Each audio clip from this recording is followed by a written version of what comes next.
중앙동 일원의 원도심에 대한 도시재생 뉴딜 사업이 한창 진행되고 있습니다. 250억 원 규모입니다. 익산시는 거점 기능을 담당하게 될 건물 2동을 매입했습니다. 한 동은 다기능 주민 편의시설로, 다른 한 동은 도시재생통합센터 등으로 리모델링하는 설계에 들어갔습니다. 그런데 이 도시재생 뉴딜 사업의 추진 방식으로는 상권이 쇠퇴한 원도심에 활력을 불어넣기 어려울 것이라는 회의론이 대두되고 있습니다. 사업이 초입 단계인데 부정적 관점이 제기되는 이유가 뭘까요? 이 사업의 성패를 가를 원도심의 주요 토지와 건물주들이 적극적인 참여를 꺼리는 것을 가장 큰 원인으로 꼽을 수 있습니다. 이는 도시재생의 최종 목적인 마을경제 활성화를 믿지 않는 토지, 건물주들이 대종을 이루는 데서 비롯합니다. 달리 말해 익산시가 그들을 설득하지 못한 것입니다. 익산시가 내놓은 도시재생사업의 틀과 방향성도 이 사업의 직접적인 동력이 될 그들에게 어필되지 못하고 있습니다. 익산시는 지난해 12월 영정통 북쪽에 있는 일명 교복거리에 건물을 매입했습니다. 이 건물을 리모델링해 지역 노인 및 주민을 위한 편의시설과 시니어 케어센터를 조성하는 등 다기능 주민 편의시설을 구축하기 위해서입니다. 익산시는 같은 시기에 중앙동 한오바 관광호텔 건물과 부지를 매입했습니다. 이 건물에는 우선 도시재생통합센터가 설치되고 창업지원, 어울림 플랫폼이 구축됩니다. 또 이 건물의 일부는 공공임대주택 및 공공임대상가 등으로 리모델링되며 문화예술인 레지던시 공간도 마련됩니다. 구 한오바 관광호텔을 중심상권 기능 회복을 위한 복합 앵커 시설로 활용한다는 것입니다. 익산시는 그 실행을 위해 필요한 각종 절차에 들어간 상태입니다. 하지만 이 같은 도시재생 거점 시설이 원도심에 활력을 불어넣어 줄 만한 핵심 자족시설 기능을 담당하기에는 역부족이라는 게 토지 건물주들의 지배적인 시각입니다. 당장 공공임대주택에 외부 인구를 유입시킬 만한 문화시설이나 기관 등 매력 요인 부재가 결점으로 꼽힙니다. 특히 공공임대상가의 경우는 주변 상권을 잠식하고 지역 상권을 침체시키는 역기능이 우려된다는 이야기입니다.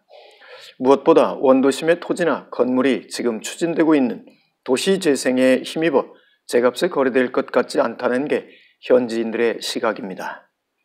또한 토지 건물주들은 도시재생사업의 원도심에 대한 물리적 환경 개선이 지극히 제한적이어서 당초 목적을 달성할 수 없을 것이라고 인식하고 있습니다. 골목사이길 조성이나 다목적 광장 조성 등으로 편의성은 높일 수 있겠지만 건물들이 밀집된 공간 구조를 개편하지 않는 이상 그 효율성을 담보할 수 없다는 것입니다. 그래서 빈집 빈점포 활용과 상가 활성화를 위한 공가뱅크 운영이 잘 될 리 없다고 전망합니다.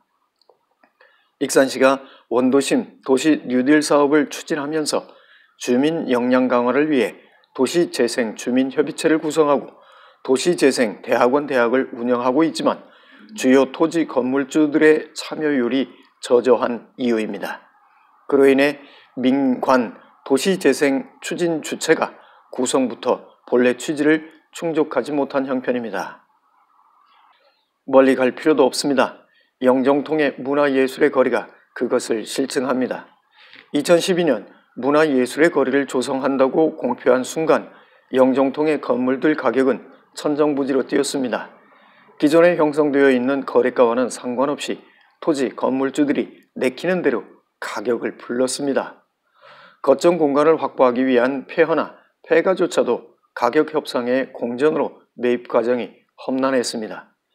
가격을 실거래가의 2배 이상을 부르는 토지 건물주들도 있었습니다. 문화예술의 거리에 구색을 갖추기 위해 예술공방 하나를 입점시키려 해도 빈점포 소유주들 대부분이 비싼 임대료를 불렀습니다. 익산시는 그들을 설득하는 데 막대한 행정력을 쏟아부었습니다. 하지만 그것은 지극히 어려운 일이었습니다. 사업에 착수한 지 3, 4년여가 지나는 동안 문화예술의 거리의 기초조차 닦지 못한 이유입니다. 지금의 모양을 갖추는 데만 해도 무려 7년이 걸렸습니다. 그런데 익산시는 지난 2017년 12월 14일 도시재생 뉴딜 사업 중심 시가지형에 선정된 이래 지금까지 원도심의 토지, 건물주들이 참여하는 토론회 한번 마련하지 않았습니다. 이같이 도시재생 뉴딜 사업은 사업의 필요성보다 전시성에 방점을 둔 국비 확보 자랑, 그 이상도 이하도 아니게 될 실정인 것입니다. 하지만 우리가 관가해서는 안 될 사실은 도시재생 뉴딜 사업이 전액 국비 사업이 아니라는 점입니다. 총 사업비 250억 원 중 국비는 60%가 지원되고 나머지 40%를 도비와 시비로 충당하는데 익산시가 75억 원을 부담합니다. 그 필요성에 무게를 두지 않았다면 지방재정을 그만큼 할애할 이유가 없었습니다. 이대로라면 차라리 도시 재개발이 답이었습니다. 업자들이 이익을 추구하기 때문에 금세 가시적인 성과를 거둘 수 있는 데다 지방재정을 단 한 푼도 축내지 않고 목적을 달성할 수 있기 때문입니다. 도시재생 뉴딜 사업이 최종적으로 주민 역량을 강화해 내 삶을 바꾸는 도시재생의 지속 가능성을 확보하려는 것이라면 현지인, 즉 토지, 건물주들의 참여는 필수 불가결한 조건입니다. 그런데 익산시는 현지인들의 참여를 도외시하고 상인자치협의회와 다름없는 협의체로 원도심 재생을 도모하고 있는 것입니다. 거점시설이 구축된 뒤에 현지인들이 배제된 상태에서 도시재생주민협의체가 내놓는 의사결정이 과연 어느 정도 실현될 수 있겠는가를 살펴봐야 할 지점이 아닐 수 없습니다. 도시재생 뉴딜은 환경만 개선하는 것이 아니라 주민들의 삶을 바꾸는 일입니다. 주민들의 삶의 양식을 민주적으로 재조직화하지 않고서는 당초 취지의 도시재생을 지속적으로 추진할 수 없습니다. 도시재생의 동력은 공동체 회복을 통해 확보할 수 있기 때문입니다. 지금이라도 원도심의 토지 건물주들이 도시재생에 참여하도록 설득하는 일에 총력을 기울여야 하는 이유입니다. 도시재생 뉴딜 사업의 성패는 현지인들의 참여율에 달렸다고 해도 과언이 아니기 때문입니다. 오늘의 칼럼이었습니다.